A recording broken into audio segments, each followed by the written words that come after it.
I'm Minnie, a history teacher at Riverdale High in Miami. As I stand in our new, cozy apartment, watching my 15-year-old daughter, Lily, set up her coding station, I'm reminded of the storm we weathered. The walls here are smaller than our old house, but it feels like a true haven. Lily looks up, her eyes bright. Mom, the cybersecurity program accepted me.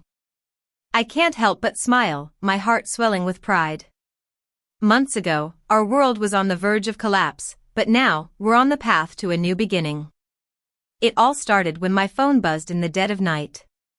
I was in a deep sleep, and that sharp, unfamiliar sound yanked me right out of it. My husband, Victor, was lying beside me, his back turned, breathing steadily but somehow seeming so distant. I reached for my phone, careful not to wake him. The screen glowed with a notification from an app I'd never seen before. Privacy Protector alert, location data accessed. My stomach dropped. I swiped through my home screen, but the app was nowhere to be found. Digging into my settings, I discovered it buried deep, running silently like a thief in the night. When I opened it, a map loaded, showing every place I'd been that week: my drive to Riverdale High, coffee with my friend Zoe at a beachside cafe, and even the quick stop at a jewelry store to pick up Victor's birthday gift. The air in our bedroom felt stifling. I slipped out of bed, tiptoeing past Lily's room. Her door was slightly ajar, and I could see her coding book sprawled on the floor. In the kitchen, under the harsh fluorescent light, I delved deeper into the app. It wasn't just tracking my location, it had my texts, call logs, and even my late-night Google searches about Victor's strange behavior. Who could do this? The app needed physical access to my phone, which meant it was someone close. My mind immediately went to Victor. He'd been coming home late from his law firm, giving me clipped answers, and avoiding my eyes. I poured a glass of water, my hands shaking so badly that I almost spilled it. The house was quiet, except for the low hum of the fridge, but the silence felt like a scream. Then, my phone buzzed again. Privacy Protector, audio recording in progress. My heart stopped. I found a folder labeled Recordings and tapped the latest file. My own voice filled the kitchen, soft and worried as I talked to Zoe about Victor's distance. I snapped it off, my pulse racing. Someone was listening to my every move. Footsteps creaked upstairs. It was just Victor, probably going to the bathroom like he did most nights. But for the first time in our 16-year marriage, the sound made me flinch. I deleted the alerts, knowing I couldn't let them know I was onto them. I needed proof. As dawn crept through the blinds, my phone buzzed once more. A message from an unknown number: "Be careful, Minnie. Some secrets are better left alone." My heart pounded. Whoever was watching me knew I was getting suspicious, and they weren't going to make it easy. Morning came too soon. I dragged myself through our routine, making breakfast and packing lunches. Victor came downstairs in his sharp business suit, his eyes glued to his phone. "Big meeting today?" I asked, trying to sound casual. "Yeah," he mumbled, "the Thompson deal is taking up all my time. I'll probably be late again." The Thompson deal had been his excuse a few times in the past couple of weeks. Lily breezed into the kitchen, her long blonde hair still damp from the shower. "Mom, where's my flash drive?" "The blue one with my coding projects." I told her to check the living room, grateful for the distraction. Lily's eyes darted between Victor and me, sensing the tension in the air. "Dad," she said suddenly, "you promised to help with my cyber security project this weekend. You know, the one about data breaches." Victor's shoulders tensed. "Sorry, kiddo. Work's crazy. Maybe next weekend." Lily's face fell, and I could see the doubt in her eyes. "Right, work," she muttered, grabbing her backpack. Victor kissed her forehead mechanically and headed for the door. "Love you both," he called, but the words sounded hollow. After he left, Lily turned to me, her arms crossed. "Mom, what's going on? Dad's been acting weird, and you look like you're carrying the world on your shoulders." She pointed at the sink. That's the second time you've washed that same mug. I forced a smile and said it was just grating stress, but Lily wasn't buying it. Mom, I'm not a kid anymore. I heard you up last night. What's wrong? Before I could answer, my phone buzzed with another privacy protector alert. Audio recording saved. Kitchen early morning. I snatched the phone before Lily could see, but I knew they were listening right in our home. I've got an early meeting at school, I said quickly. You okay taking the bus? Lily's expression hardened, but she nodded. The drive to Riverdale High was a blur. I pulled out my phone to call Zoe, who worked in cybersecurity, but a text from the unknown number stopped me. Careful who you trust, Minnie. Zoe might not be as loyal as you think. My blood ran cold. How did they know I was about to call her? I felt like someone was watching me through my phone's camera. A tap on my window made me jump. It was Mark, a colleague from the history department. Minnie, you okay?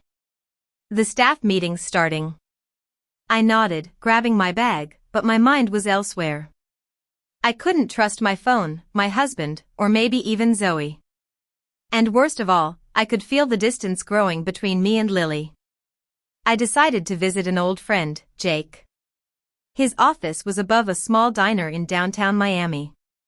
The smell of burgers and fries seeped through the floorboards.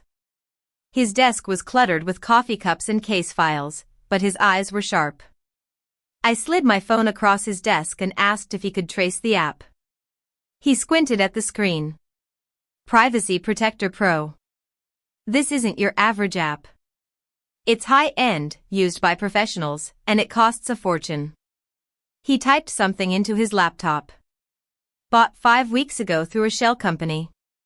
Billing address, your house. My heart sank. It had to be Victor. Then, he showed me a photo. Victor was leaving a luxurious apartment complex with a young, polished woman. Her name is Ava. She's a junior partner at Victor's firm, climbing the ladder fast and a bit too ambitious for her own good, Jake said.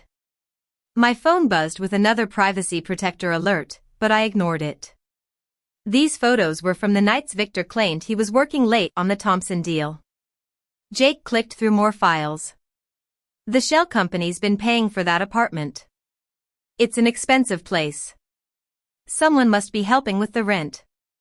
Jake hesitated and then slid a folder across the desk. There's more. The spyware wasn't Victor's idea. Ava pushed for it. Emails show she's been urging him to secure his future. And look at this. He tapped a document. A meeting with a divorce attorney last week. The room started to spin. Why would he use spyware if he was planning to leave? Jake shrugged. Control, maybe. Or insurance. People get strange when they're hiding something big. My phone buzzed again. A text from the unknown number, having fun with Jake. Wonder what Victor would think about you sneaking around. I showed it to Jake, and his face darkened. They're watching, probably through your camera. He scribbled a number on a sticky note. Use this burner phone to reach me. And Minnie, be careful. This kind of surveillance isn't a game. As I left his office, another text came, tick-tock, Minnie. How long before Lily finds out her mom's digging into things she shouldn't? I gripped the steering wheel tightly, my knuckles turning white. They were trying to scare me, but I wasn't going to back down. My phone rang. It was Victor. Hey, he said smoothly, can you pick Lily up from school? My meeting's running late. Meeting, huh? I said sharply. Funny thing, Victor. The Thompson Company went bankrupt months ago. There was a long silence on his end, and then I hung up. I ended up in my classroom at Riverdale High during lunch, staring at a pile of ungraded essays. Lily appeared in the doorway, her face full of worry. You skipped breakfast again, Mom. And Dad didn't come home last night. I forced a smile and said he had a late meeting, but Lily wasn't fooled. Stop, Mom. Just stop lying. She pulled out her phone. I found something on Dad's laptop. Remember when he asked me to organize his files last weekend? My stomach clenched. Lily, what did you see? She swiped her screen and showed me an email thread to Ava. He's planning to leave us, isn't he? She said, her voice small but steady. Before I could respond, a student poked his head in.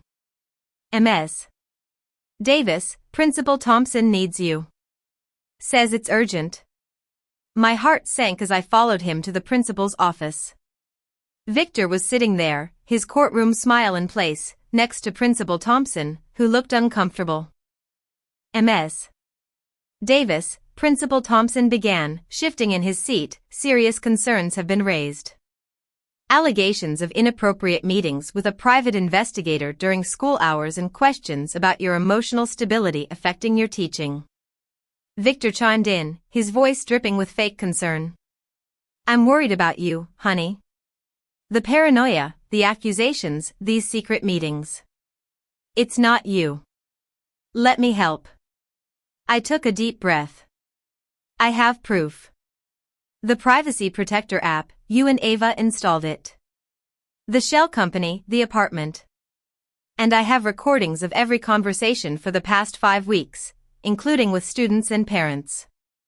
How would the school board feel about that privacy violation? Principal Thompson stammered. Privacy violation? I stood up. I'll send you the evidence, but right now, I need to talk to my daughter. She found your emails to Ava about leaving us. Victor's mask cracked, and his eyes darted around. In the hallway, my phone buzzed. A text from Jake, got something big. Ava is not who she seems. Meet ASAP. Back in my classroom, Lily was at my desk, her laptop open, lines of code flashing across the screen. What are you doing? I asked, my voice trembling. Fighting back, she said, her fingers flying. Most spyware has back doors. Dad should have done better research. She looked up, her eyes fierce. I found something else in the app's code, Mom. Something bad. This isn't just about Dad's affair. It's bigger. Just then, my phone buzzed. It was Ava. We need to talk. Your husband's not the only one being blackmailed. Meet me tonight at Biscayne Bay. Lily and I decided to face this together. In Jake's office, Lily pulled up lines of code on her laptop. It's not just spyware. It's a network. Look at these connections. Jake leaned in, his eyes narrowing. IP addresses were routing through law firms across Florida. Victor's firm wasn't alone. Ava's message came in, they're watching. Don't trust Victor. Meet me at Biscayne Bay in 30 minutes. Jake said it was probably a trap, but Ava had sounded scared in the recordings Lily found. Lily showed me a photo. Ava had tried to back out a month ago, and the next day, someone sent her a picture of her sister leaving a women's shelter, looking terrified. They're using her sister to control her, I said. Lily's voice trembled.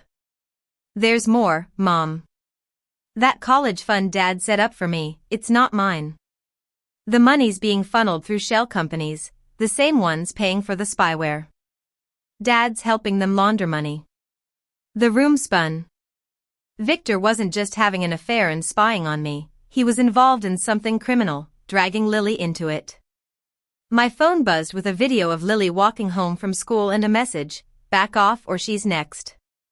We made a plan. Lily and Jake would work on the network, and I'd meet Ava.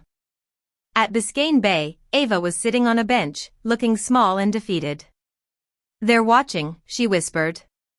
But Lily's program worked. We've got 8 minutes before the spyware's back online. She handed me a USB drive. The firm's been doing this for years, installing spyware on clients' phones, collecting dirt for divorce settlements, and laundering money on the side. Victor's deal is to secure his partnership. Just then, my phone buzzed. Lily, Mom, something's wrong. Dad's not at the office. A voice behind me made my blood freeze. Going somewhere, Minnie? Victor stepped out of the shadows, flanked by 3 men in suits. You weren't supposed to find the spyware, he said, glaring at Ava. Her mistake.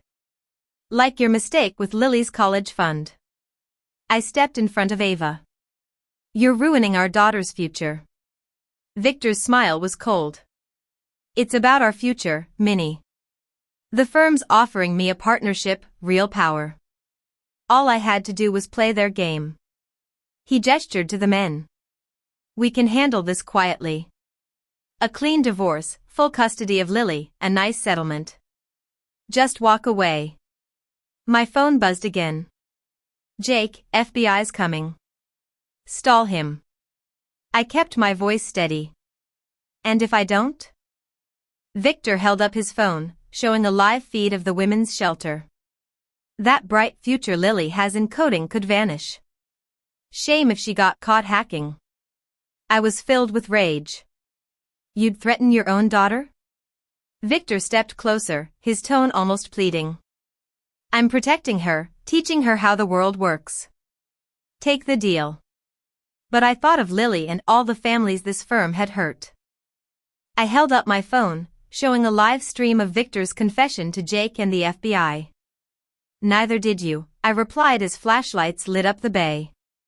FBI agents swarmed, and Victor's men scattered. He stood there, frozen, as they cuffed him. Ava sobbed in relief, knowing her sister was safe. My phone buzzed with a final threat from an unknown number. This isn't over. The firm protects its own. But I wasn't afraid. Months later, as I watch Lily thrive in our new life, I know that we've come out stronger. We've learned that the best revenge is not tearing someone down but building something better from the ruins.